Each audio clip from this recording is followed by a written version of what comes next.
Europe Et 1. donc Elisabeth Borne dans le grand bain en Algérie. Une première visite à l'étranger pour la chef du gouvernement qui a atterri en milieu d'après-midi à l'aéroport d'Alger, accueillie par son homologue, le Premier ministre.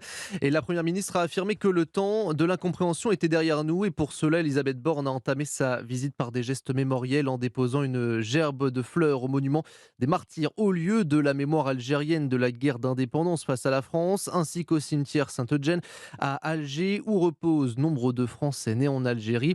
Sur place, nous retrouvons notre correspondant Nour Chahine. Alors Nour, à peine arrivée, Elisabeth Borne s'est déjà entretenue avec son homologue algérien. Qu'est-ce qui a filtré de cette rencontre ? Eh bien, Elisabeth Borne a rencontré son homologue algérien Ayman Ben Abdelrahman vers les coups de 17 heures. Les deux responsables ont évoqué plusieurs dossiers d'intérêt commun, notamment la coopération dans le domaine énergétique. Avant même sa venue à Alger, la première ministre française a expliqué dans un entretien accordé à la presse algérienne que la France ne dépend que très peu du gaz algérien. L'Algérie représente environ 8 à 9% du total des importations françaises en gaz. La direction prise par Paris en matière de coopération avec Alger concerne beaucoup plus le partenariat industriel. Elisabeth Borne a évoqué la piste de l'énergie solaire et le développement de projets communs dans l'exploitation de matériaux et de terres rares. Alors Nour, on imagine que la question des visas demeure également un point important entre les deux pays.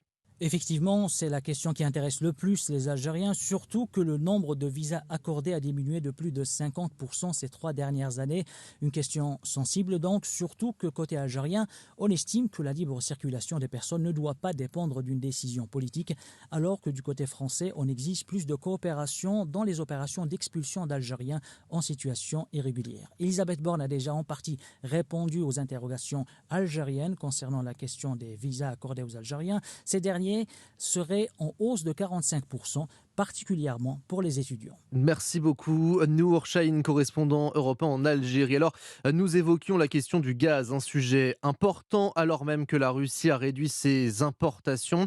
Pour le spécialiste de l'énergie et en particulier du pétrole et du gaz, Jean-Pierre Favennec, une aide venant de l'Algérie n'est pas de refus, voire non négligeable. Il est important que la négociation puisse aboutir à une bonne volonté des Algériens de nous livrer un peu plus de gaz. On en aura vraiment besoin cet hiver. Par les temps qui courent, l'Algérie reste un fournisseur important de pétrole et de gaz de l'Europe. Ça doit représenter largement quelques pourcents, 5 ou 10%. Et si l'Algérie peut peut-être augmenter un peu ses livraisons de pétrole et de gaz, et surtout de gaz à l'Europe, ça ne pourrait être qu'une bonne chose. Donc, si l'on peut obtenir quelques milliards de mètres cubes de gaz de l'Algérie, c'est tout à fait important. C'est pas considérable, mais ce n'est pas négligeable non plus. Ça nous permettra peut-être de passer un hiver dans de meilleures conditions. Jean-Pierre Favennec au micro de Chloé Lagadou pour Europe 1. Enfin, pour clôturer sur ce déplacement, la jeunesse est au programme. Elisabeth Borne rencontrera les jeunes demain au lycée français.